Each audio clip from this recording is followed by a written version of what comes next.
Welcome to the main event here at the Chattanooga Filmmakers Guild. We're here with Tommy Wilson and, I forgot your name. Steve Rogers. Steve Rogers. Captain America. Yeah, so Tommy here is with Humanaut. He's a executive producer at Humanaut.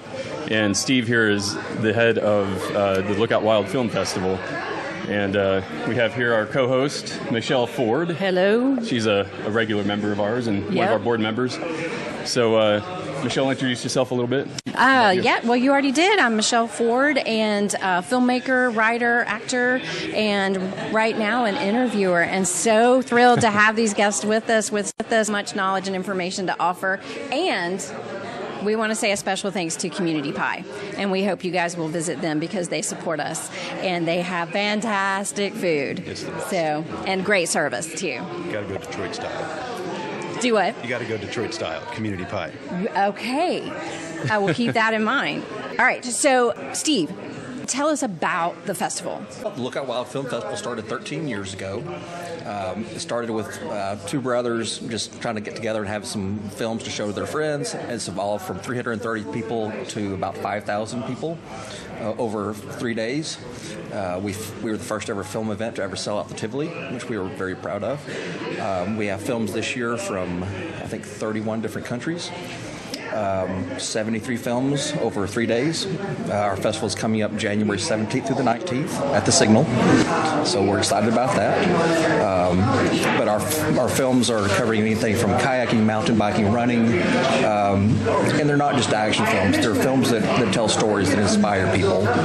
So they're people that have gone through some sort of trauma and have used nature in films to heal themselves. That is fantastic, and what a great place Chattanooga is to host something like that. What brought you to think of creating this type of film festival? Because that's incredibly unique. We'll start off our founder, Andy Johns, who just stepped down after 13 years. He had a young child when he started this, and he was spending a lot of times up on YouTube late at night, waiting for the baby to go to sleep, and just saw these great films and thought we need to share these films.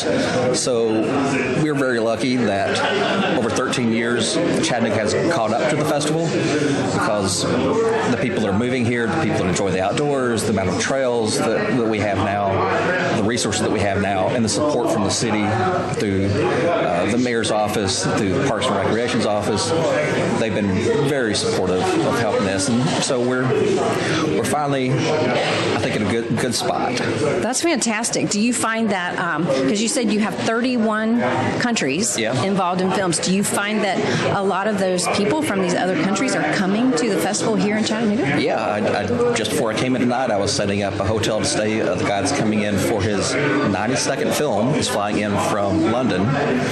We have people coming in, which I thought was interesting. We have people coming in from Montana, from Phoenix, a couple people from LA, a woman's coming in from Squamish, British Columbia. So a lot of these people have not seen their films on the big screen. They've only seen them on an editor's board. So I think it's pretty neat. And we have a couple of big surprises we're adding this year. So we're trying to... Okay. Yeah. So how do we get tickets? Do we buy tickets? Do we reserve them? How do we get to come? Our website is lwff.org. Okay. So you can buy them there. We're sponsored this year by Gearhead Outfitters.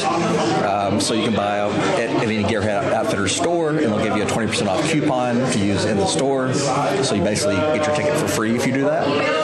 You can also go on the Signal's website and purchase them directly there or at their box office and avoid all the ticket fees. Oh, awesome. Yeah. Well, you all heard it, lwff.com. .org, excuse me, lwff.org. Yes. And it is, again, the dates are January 17th through the 19th. January 17th through the 19th. All the films and the schedule are on the website now, so you can either buy a weekend pass or come to any of our 6 sessions. Awesome. Yeah. That is awesome. I'm there. Hope to see you there. Yes, absolutely. And you mentioned all the outdoor stuff, and we have with us Tommy Wilson, and we were just talking a little while ago. One of the things that brought you here, right? If I remember correctly, was the outdoor rock climbing. No, I mean me. Look at me. That's more the backpacking and water sports. I like to fish and just the general outdoors. The vibe around here is so granola and up my alley. Yeah. So see, you're going to need to make a film and put it in the Lookout Wild Film Festival. That's been one of our goals for years, is to work with local filmmakers to tell some of these stories. Yeah. We've had several films over the past couple of years that feature Chattanooga filmmakers and Chattanooga locations. So instead of showing films about the Rockies or the Alps or British Columbia, we want to share films about Chattanooga. That would be amazing. And have our films shown in Squamish. Yes. And I have yet to be to one of your film festivals. I still have to check it out. So yeah, it sounds really interesting though. I'm into mountain biking, so it'd be probably pretty interesting for me. So yeah, we did last year. We debuted a film called Mecca in the Making, which is the history of Chattanooga mountain biking. Okay. So that was a really neat story to tell. This year we're sharing a story about the North Chickamauga Creek Conservancy, about how North Chickamauga Creek has gone from a polluted party spot for, I won't make any comments about the type of people. It was one of the most polluted cities, wasn't it? It was. And so it's gone from that to being a nice, pristine area to go hike and take your kids and not have to worry about other things. That's fantastic. Nice. Well, you guys, you heard it here. Lookout Wild Film Festival. You're not going to want to miss it. Thank you so much for sharing this information. I'm truly excited. And Landon, you're going. Yeah, I'll be sure to go. Yeah, you're going. And I know you said something about having to make dinner, so we wanted to get you on here. I appreciate that. I'm happy to stick around for a few more minutes if you need. Okay. If not, I'll slide on out and let somebody else take my place. Okay. I mean, we can go on to him. You can feel free to leave if you want, or you can stick around. Doesn't really matter. Okay. Cool. So we have a interesting question for you here. Which one was it? I'm thinking based on some things that you and I, we first of all, we need to make sure everybody knows who this is. This is the great, the awesome Tommy Wilson, who is the head of production, right, at Humanaut, which is it's a creative agency. We make commercials. So not just video, right? Right. Yeah. That's we write our bread and butter is really big campaign-based commercial work. We want to do a big 360. Here's your commercials. Here's your web stuff. Your design. It all funnels into sort of this one global thing. The campaign. Yeah, and you guys are winning all kinds of awards for the work that you do for your clients, and so head of production at Humanaut. I have a question for you, and I heard you like music. It's really important to you. In fact, you make your own music. Where you have the day, you have full control of the playlist. No one can veto you. What are the first 3 songs we hear? I gotta go Scarlet Begonias by the Grateful Dead. Okay. Some John Prine, maybe Paradise for John Prine, and something a little newer, maybe what would I go new? I listen to a lot of old people music. Probably anything by the Future Birds. Okay. All right. I like that you call all that old people music. As an old person, I definitely approve. That's been two of my picks for sure. I was born old, so You're going backwards. Yeah. Born old. That sounds like something I'd like to impact. What does that mean, born old? Okay, I got you. All right, so what does it mean to be the head of production? What do you do? Well, I used to produce everything at Humanaut, and I sort of manage the producers who produce, and I'm more lateral, where the projects are more vertical and very project based. I'm sort of looking over all the projects at once. A big part of my job has become to sell the budget through and say this is why it costs this much, and these things aren't cheap to make, and not a lot of people like to pay for as much as it costs to make them. And Humanaut, especially, any creative agency is going to really push the ceiling of that budget to try to go beyond. So my job is to try not to lose money and to sell it in the first place, and I'm very client-facing on set and making sure they get what they want, but also pushing back to make sure my director gets what they want. Kind of I'm the diplomat between them. What is that like? Do you? I'm very curious, because when somebody has the skill and the gift of being able to manage that many different types of people, and do you often feel like you're pulled and stretched between different people, or do you find that everybody works together and is happy to accommodate whatever the budget is? I do find eventually everybody becomes happy. I think we've got an amazing track record of repeat clients, directors for that matter. We've got a very familial crew that we love to work with in Chattanooga, and we see a lot of the same faces over there. It feels a lot more like, I'm told, indie film set than like commercial production sets. So that said, I am very pulled constantly, and I think somebody told me once the compromise is everybody losing a little, and that's kind of where I live. Everybody loses a little, but we're happy enough to get the most of what we all want out of the thing. So you work with, you have some kind of community program, right? Like you said something about having crews you like to work with, but you also have a program, kind of community work, we right? work very closely. We like to recruit from the community. Like we've met so many artists that didn't know there was an opportunity to have a career in commercial production, and we work closely with students. Like we're working with Saudi Daisy, their high school has a marketing program that they teach, and so we're working on getting students into the studio to see what's going on. There's several sort of outreach nonprofits that work with students. We try to get, anytime we can get kids in to see what we're doing, it's just creating exposure is really the goal, to let people know this is a job. And that's, beyond kids, it's artists. I have people come in, work construction, and they just kind of look in our bay door and see that we're always building and tearing down. Like, hey, what are y'all doing in there? And then just come try it out, get on set, see if you like it. And I've had one of my best producers I ever worked with, in fact, she started as a PA. She was paralegal. Fancy Rhino was shooting a thing outside of her office, actually, way back when. She saw what they were doing and said, I want to do that. And she started PAing. She came on as a PA for us. Now she's the executive producer at Thomas, which is a huge agency, much bigger than Humanaut. And they're trying to do in-house production and stuff. So I just love that story and letting people sort of develop careers out of this creative endeavor that we're all trying to do. And it's always funny to me that it's such a commercial thing, but I just feel like we're kind of stealing from the rich to make whatever we want with their money. It sounds like you guys have an atmosphere of community in your company, and just based on what I hear you saying and being there to help encourage people's interest and working with students, as well as this woman that you just described, how she came in and not having done this, and you just embrace that. And that's kind of rare, I think, in any company. Yeah, I think advertising, it's a really horrid, cutthroat industry, and we don't want anything to do with that side of it. I think we attract the sort of people that want to call a place like Chattanooga home, where community is important. It's such a creative thing blossoming here. It's such an amazing place to be right now, and I think we tend to attract the sort of people that vibe with that.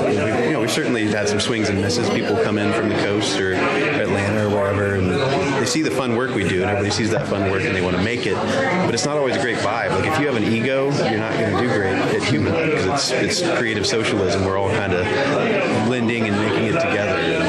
And another big thing is, like with the crew especially, it's like if you piss somebody off, you're going to see those people again. You're going to see that person again. It's not a big market we have here, so you're going to see the same gaffers and grips, and we all kind of have to get along or else. But everybody here is so great to work with. That's not really been much of a problem anyway. That is so what you just said about it being a small industry, especially here, but honestly, the whole business is small, even in the filmmaking world, because the first gig I had in casting, this was a long time ago. The casting director I was working for, she was talking to me. She's like, Michelle, you got to be nice to everybody, and it doesn't matter. It doesn't matter if they're like the lowest set PA. I promise you, the next time you see them, they're going to be directing the film. And I kid you not, like 3 minutes later, into the casting office, walked the second AD, and she's like, Paul, what are you doing? He was like, I'm the second AD. And he left, and she said he was the PA on the last film I worked on. Those PAs become ADs very quickly. Okay. Yeah, that's true. The ADs tell you when to beware, so you really got to be nice to the PAs. For sure. So what's one of the biggest lessons you've learned as you've worked with Humanaut, like a mistake you made that you learned a lot from? Well, I'd say the biggest lesson I've learned is creative empathy. That's had to be instilled in me. It's like you're going to work, we work 12-hour days typically. I think it's pretty standard. And sometimes that pushes 14 hours. And we pay the overtime and everything, but I don't want human suffering. I don't want human pain and suffering. But I also find when you're there and you're spending all that money and you're on the day and you got to twist just a little bit more out to make it great. That's the thing that people are talking about after the fact. Not how tired they were. We go home tired, and beat up. But the next day, or certainly when the edit's done, you look back on that great work because you stayed that extra minute just to push that creative a little further and lose some money on it. Buy the overtime. That's where I'm kind of wincing. Like, there goes the budget and what I'm trying to protect. But I've learned to pay for those jokes, pay for the extra quality if we're there and that close anyway. So creative empathy's been huge. That and learning to say yes but instead of no. It took me a long time. A great producer and friend of mine, Alvaro, he taught me it's never no. It's always yes but. I can give you what you're asking for, but we're going to pay this much more. Or you're not going to get this, or this. You're going to lose this child actor because of the law. Like there's nothing I can do about that. So it's sort of I've learned to put in the creative director's hands that sort of choice and give more boundaries on the decisions or the things they're asking for. And in my case, it's always a joke. They're always being funny. It's like, is that joke worth it? It's kind of what it comes down to. Is that joke worth it? I love that. Yes, but that's so wise. I think that is actually something that could be used not just in production, but just in life. That sounds like good parenting advice, actually. And working with directors and highly creative people, the moment you tell somebody no, they're going to want to do that 10 times more. They're going to make your life harder and everybody else's life harder. You can give them the option to make that decision themselves with a but, and it solves a lot of problems. That's awesome. Okay. Well, we should probably move on. I guess Steve will swap you out with Andrew there.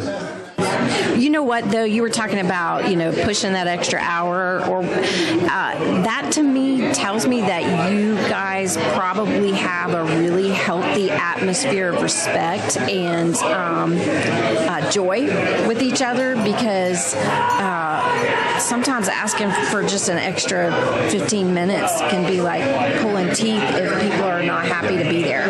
Yeah, I like to think anyway that we take care. We try hard to take care of our crew because, like I said, we're going to see them again. We want these people to thrive, and I think they want us to thrive. They want the work to be good. It's good for everybody. It's good for the whole community if this work's good. If we're winning awards and can put a local DP or director on a national stand, it's great. So I think we get a lot of forgiveness. Yeah. I don't think we've broken anybody yet that I know of. If I've hurt you, please email me and we can talk about it. But I think there's a mutual respect and understanding that is very important to run the things like we do. Yeah. Well, and I think, I don't know if you've met our next guest, Andrew Bullard. Tommy, how's it going? Nice to meet you.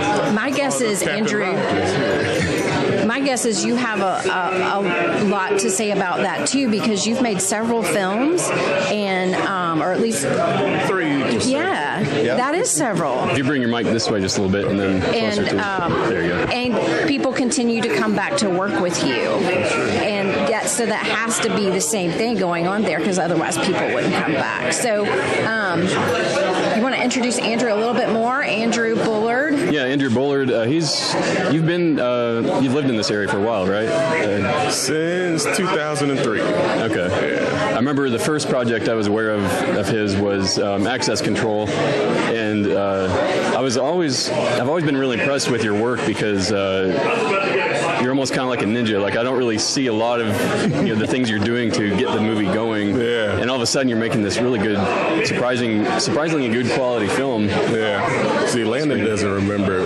my first short film, Ain't Got All Right. I messaged him because I was trying to get some direction, some help, and Landon was like, all right, we're going to need this, we're going to need that. And I was kind of like, I don't know, Landon. So I just did it on my own. It was a big learning experience, but we still got a good response from Ain't Got All Right. And then I kind of wanted to do Access Control because Ain't Got All Right was it's a depressing story. Let's just keep it real. So, I kind of wanted to do a comedy, something more lighthearted. And you came to the premiere, and, we did what we could with the budget that we had, but, we're moving on to the solution now.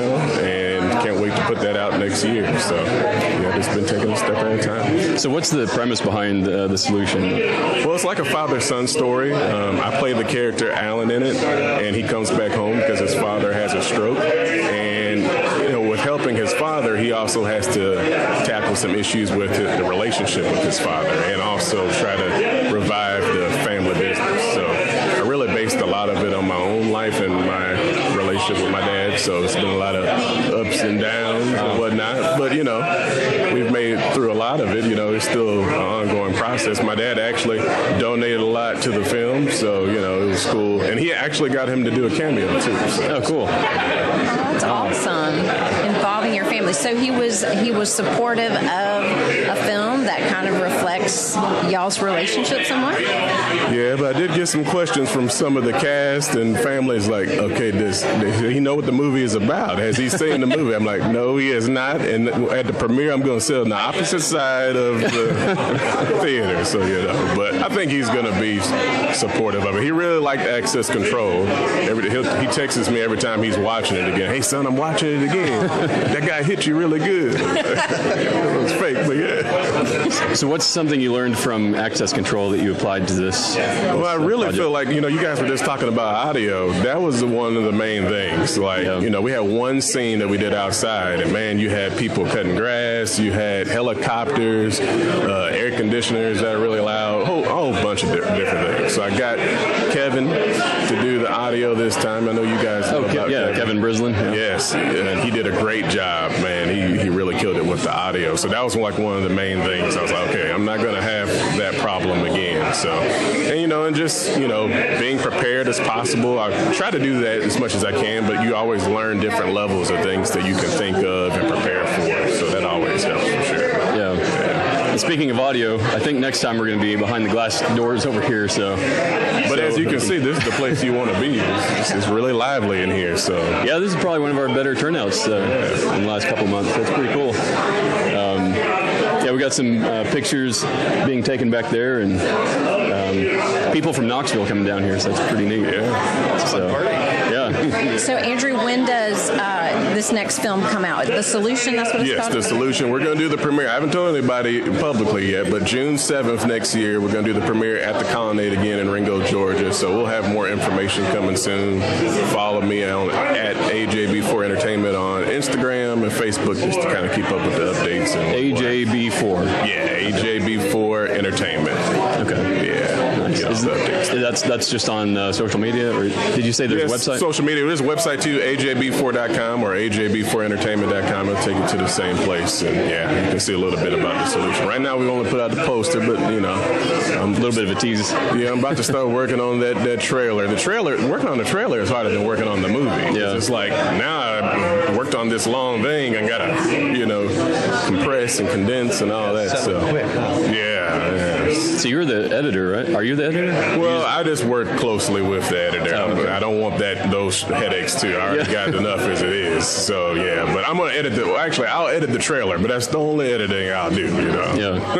So yeah. Okay. That's awesome. Well, congratulations. I'm excited to see it. Oh yeah, I appreciate it. I loved Access Control. It was a lot of fun. Oh, thank you. Yeah. Yeah, and the comedy I was surprised with too. Like it's really hard to do comedy right, and there were several spots in that movie where I was like, wow, this is actually really funny. I think my favorite scene was when Dan's character was flirting with that with the nurse. Yeah. The nurse, yeah. That's my favorite Trying to get scene the number. too. Yeah. Dan's hilarious, man. He's great to work with. He's going to be in The Solution too. Okay. He's playing the counselor in the Solution. So there is some funny moments in The Solution. Actually, the few people that I did let see it so far, they were like, I think this is funnier than Access Control, even though it's not a comedy. So, wow. But that's just one of the things I want to put in there. In our family, one of the main ways we tackle things is with comedy. So, sometimes we might be saying a joke to someone, but there's a little bit of pain and hurt behind that joke. You know what I mean? So I had to put that in there.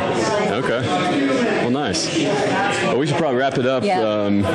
We got started a little bit late, but thank you guys for being able to do this. It means a lot. This is our second time doing this, so it's kind of exciting. Yeah, thank y'all so much. And thank you guys for listening. We hope to see you down here.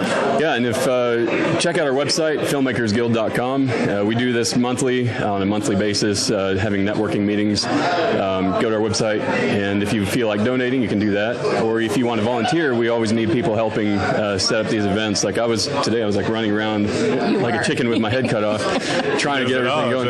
Yeah, I guess that's it. So thank you very much. We'll see you next time.